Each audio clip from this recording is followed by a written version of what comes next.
Generally, whenever we have a customer come out and they want to ask us, what is going to make a quality component, standards are definitely high on the list. But at the end of the day, it's how do those standards relate to building in quality into the product? How do those standards create that end component that is defect-free? Well, first starts with people. Second starts with processes and standards. You would want to make sure that those processes and standards are vetted through the rigors of some type of third-party certification. In our case, we've done NADCAP for additive manufacturing. It is probably one of the most, if not the most, rigorous vet of all of your processes and procedures.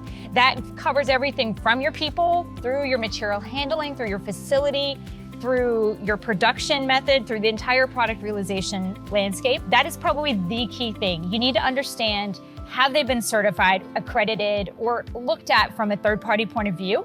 How do they maintain those processes and procedures? Are they available to the employees? Are they available to the people who are actually going to have hands on your parts? Because at the end of the day, having a beautiful book of policies and procedures is one thing, but if nobody ever reads them or nobody understands them, you will not end up with the defect-free components that you really need and that drive our industry forward.